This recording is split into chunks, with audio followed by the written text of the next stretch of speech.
नमस्कार दोस्तों, हम सबसे लंबे समय का पिज्जा तैयार करेंगे। हम पूरे 4 दिन लगने वाले हैं। पहला दिन, हम सबसे लंबे समय के डो को शुरू करेंगे। कटोरे में 270 ग्राम आटा लेते हैं, साथ ही 30 ग्राम साबुत अनाज भेजेंगे। 200 मिलीलीटर पानी डालते हैं और इसे मिक्सर में रखेंगे। नोजल को दबाएंगे और लगभग 5 मिनट के लिए आटा गूंद देंगे। कटोरे को निकालते हैं, क्लिंग फिल्म के साथ कवर करें और 1 घंटे के लिए फ्रिज में डालें। फिर इसे वापस बाहर निकालते हैं और इसे मिक्सर में रखेंगे। कटोरे में थोड़ा ठंडा पानी डालते हैं और 5 ग्राम लाइव खमीर तोड़ेंगे। मिक्स करें, मिक्सर में डाल दें, नमक डालेंगे और गूंदेंगे। एक कटोरा लेकर ऑलिव ऑयल डालेंगे और इसे अपने हाथ से धब्बा करेंगे। गूंदे हुए आटे को एक कटोरे में भेजते हैं।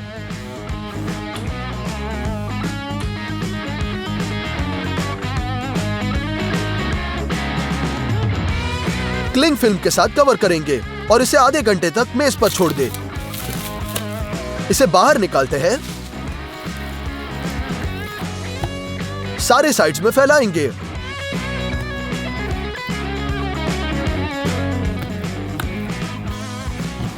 और इसे वापस कटोरे में डालते हैं। फिर से क्लिंग फिल्म के साथ कवर करें और आधे घंटे के लिए छोड़ दें। यही चीज को फिर से दोहराएंगे। अब हम पिज्जा के लिए डिजाइन किए गए सबसे लंबे समय के डो को बनाएंगे। इस डो की जादू ये है कि ये गर्मी में नहीं बल्कि ठंड में अपने आप को बढ़ाता है। इस फैक्ट के कारण खमीर बहुत धीरे धीरे बढ़ता है। आटे में बिल्कुल अलग स्वाद होता है।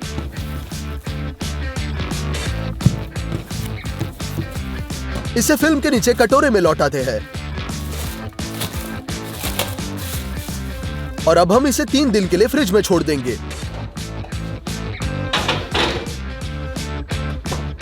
एक अनरियल सॉसेज के लिए सामग्री तैयार करते हैं। कटोरे में पानी डालते हैं,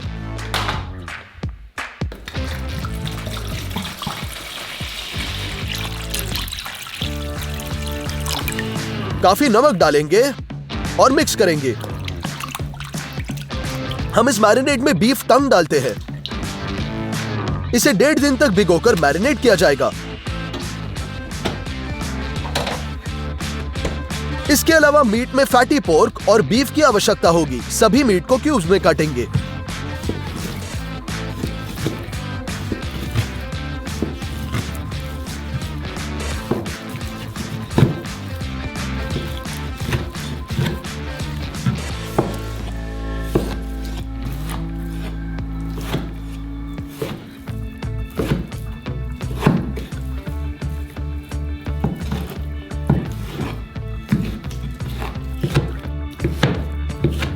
अब नाइट्राइट सॉल्ट मांस पर छिड़केंगे। ये एक प्रिजर्वेटिव के रूप में काम करेगा और हमारे सॉसेज के शेल्फ लाइफ को बढ़ाएगा। हम नॉर्मल सॉल्ट भी डालते हैं। ये सब मिलाएंगे। कटोरे में मीट को डालेंगे, ढक्कन के साथ कवर करते हैं और फ्रिज में भी मैरिनेट होने दे। दूसरा दिन, पिकल्ड मशरूम, लेकिन ये नहीं, एक सॉस पैन, लहसुन डालेंगे, थोड़ा लौंग, मिर्च, सरसों के बीज, नमक और चीनी। हम मिर्च को काट लेंगे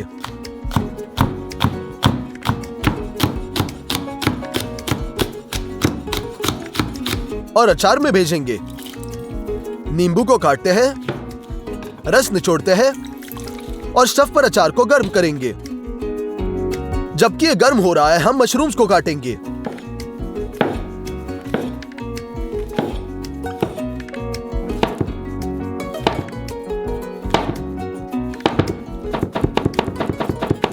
मैरिनेड उबल गया है और आप इसमें मशरूम भेजेंगे।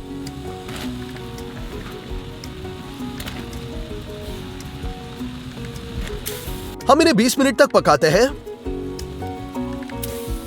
और ये तैयार। हम उन्हें एक जार में डाल सकते हैं।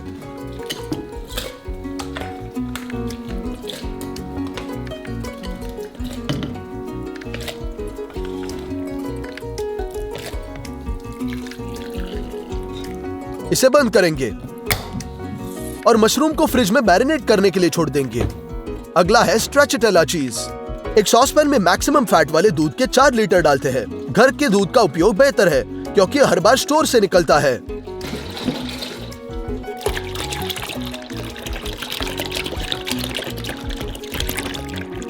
पैन को स्टव पर रखेंगे,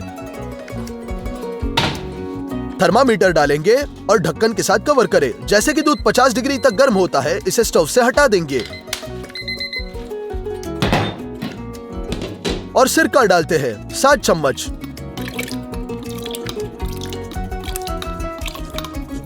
इसे मिलाते हैं। दूध धीरे धीरे फट जाएगा और हमने पनीर की इतनी बड़ी गांठ इकट्ठा की है। अतिरिक्त नमी को निचोड़े ताकि पनीर घना हो। पनीर को वापस पैन में डालेंगे और स्टव पर। यह पूरे सिरम में नमक जाएगा। गरम मट्ठे में हम डुबोते हैं और चीज को फैलाते हैं। इस प्रकार नमकीन होगा। लगभग 10 मिनट बाद हम चीज को लंबे स्ट्रिप्स में फैलाते हैं और इसे ठंडे पानी में डालेंगे ताकि ठंडा हो जाए। इतना ही। हम हैवी क्रीम खोलते हैं और इसे कटोरे में डालेंगे। नमक जोड़ेंगे और मिक्स करेंगे। अब हम चीज लेते हैं। इसे 10 सेंटीमीटर के पीसेस में काटेंगे, जिसके बाद हम ऐसे कैंची के साथ पतले स्ट्रिप्स में काटते हैं और उन्हें नमकीन क्रीम में डंप करेंगे।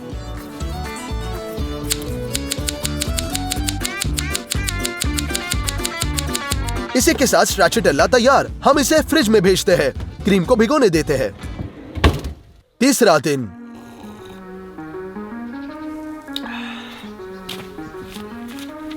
आखिर में हम सॉसेज बनाएंगे। बीफ टंग पहले से नमकीन है। हम इसे 2.5 घंटे तक उबलने भेजते हैं, लेकिन उबलते पानी में नहीं। इसका तापमान लगभग 87 डिग्री होना चाहिए। जब समय आ गया है, हम टंग निकालते हैं और इसे ठंडे पानी में डालेंगे।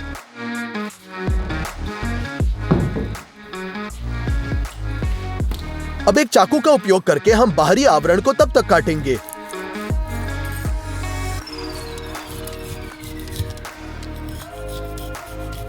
जब तक कि यह साफ ना हो जाए। अब इसे पहले स्लाइसेस में काटेंगे,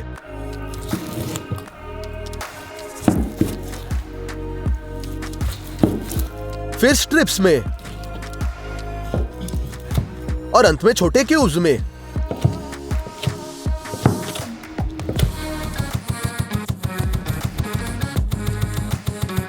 हो गया। फिर हम अपने नमकीन मास को रेफ्रिजरेटर से बाहर निकालते हैं। इसे चक्की के तश्तरी में डालते हैं और इसे कीमे में मोड़ेंगे। एक फाइन ग्रिड का उपयोग करेंगे। यहां हम सबसे बारीक कीमा चाहिए।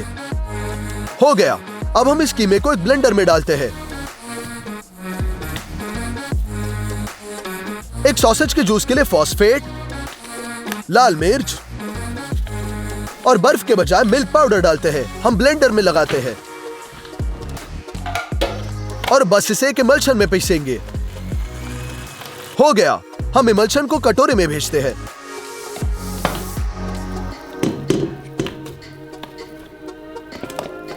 उसी इमल्शन का एक और बैच बनाते हैं। सॉसेज के रंग को और सुंदर बनाने के लिए हम रेड फूड कलर डालेंगे। काफी छिलके वाले पिस्ते और बीफ टंग के क्यूब्स डालेंगे। कटोरे को मिक्सर में रखते हैं और इसे अच्छी तरह मिलाएंगे। हो गया। यह सॉसेज है, केवल अपने कच्चे रूप में। इसे कुकिंग बैग में भेजेंगे ताकि सॉसेज के साथ आसानी से बाहर न जा सके।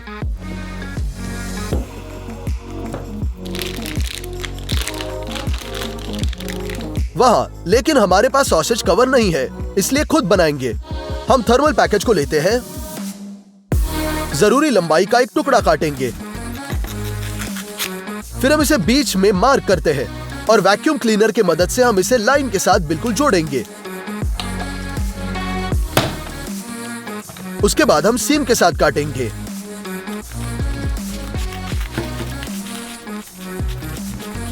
और 2 गोले मिलाते हैं। कुकिंग बैग की नोक काट देंगे और इसे भरेंगे।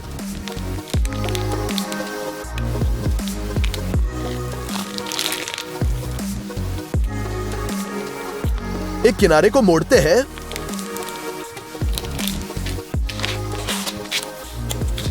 और इसे धागे के साथ ठीक करते हैं। दूसरे के साथ भी ऐसा ही करेंगे। एक्स्ट्रा काट लेंगे। सॉसेज को बहुत कसकर पैक किया जाना चाहिए ताकि ये सीधे गिरने पर स्प्रिंग हो जाए। हमने 2 छड़े बनाए और मरमाइट में सॉसेज पकाएंगे। मिनिमम सा पानी डालेंगे। मिनिमम लेवल तक।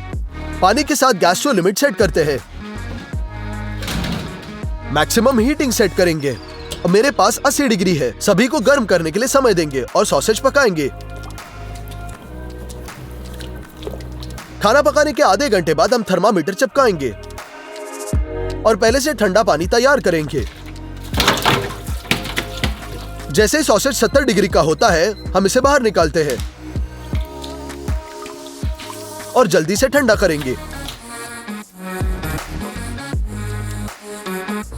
इस समय पूरी तरह तैयार है। हम इसे फ्रिज में छोड़ देते हैं। आखिरी चौथा दिन हम एक क्रीमी पिज्जा सॉस बनाएंगे। इसके लिए हम एक कटोरे में क्रीम चीज का एक पैकेज भेजेंगे।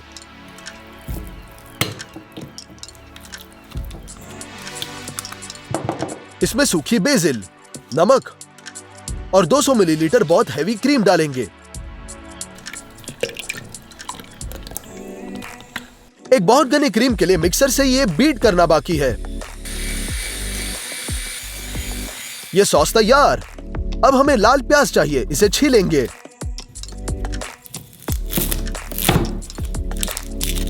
और इन छोटी पंखुड़ियों को अंदर से निकालते हैं। प्याज के बचे हिस्से को क्यूब्स में काटेंगे।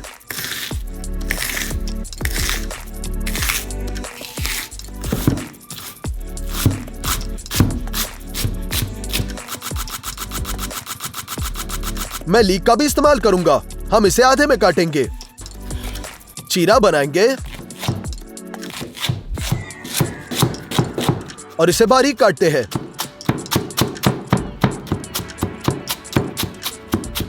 मैं एक छोटे फ्राइंग पैन में 2 प्रकार के प्याज भेजूंगा। यहां कुछ पानी और चीनी। इसे मिलाएं और प्याज को एक असामान्य स्वाद देने के लिए विस्की डालेंगे। मध्यम हीट पर प्याज को ऐसे ट्रांसपेरेंट बैंगनी रंग में कैरमलाइज करेंगे।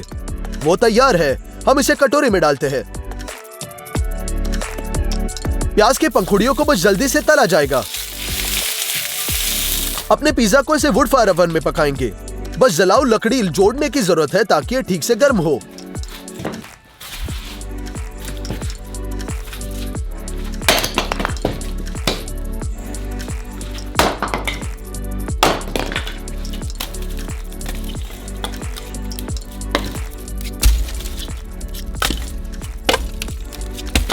पिज्जा में शिमला मिर्च जाएगी, लेकिन कच्चे रूप में नहीं।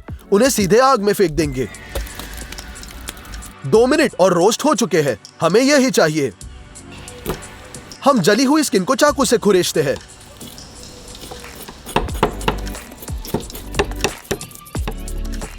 और इसके साथ हम धुएं की सुगंध के साथ अमेजिंग पल्प की प्रतीक्षा कर रहे हैं।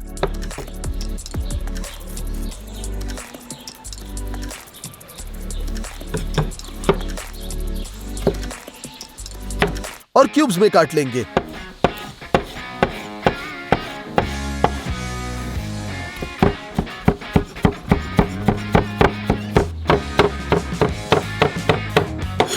चलो हमारा होममेड सॉसेज खोलते हैं। हमने इसे काट दिया।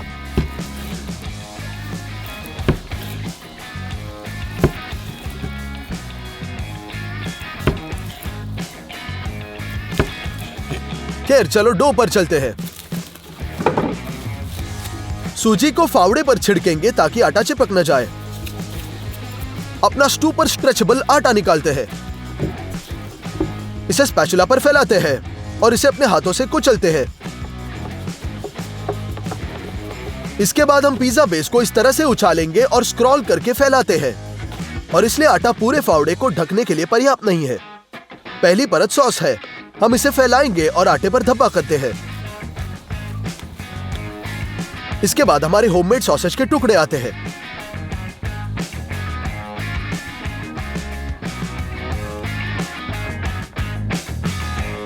पिकल्ड मशरूम का एक जार खोलेंगे और फैलाएंगे।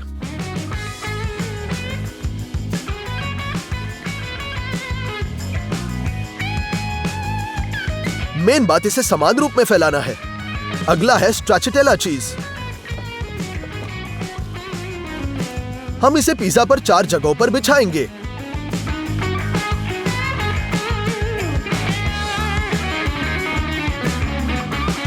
तली हुई प्याज की पंखुड़ियां और विस्की फ्लेवर्ड कैरेमलाइज्ड प्याज फैलाते हैं।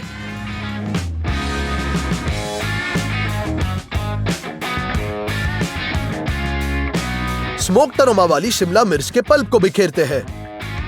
चूल्हा गर्म हो गया है। हम कोयले को दीवारों के करीब धकेलते हैं।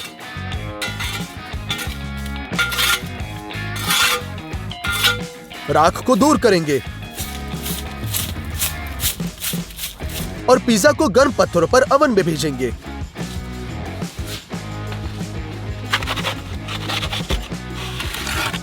लगभग 5 मिनट के बाद हम इसे चारों ओर मुड़ते हैं क्योंकि अंगारों से गर्मी बहुत मजबूत है। ये हमारे ओवन को छत के पास थोड़ा सा पकड़ने के लिए रहता है ताकि चीज पूरी तरह से पिघल जाए। इस समय पिज्जा 100 घंटे में पूरी तरह से तैयार। चलो इसे काटते हैं।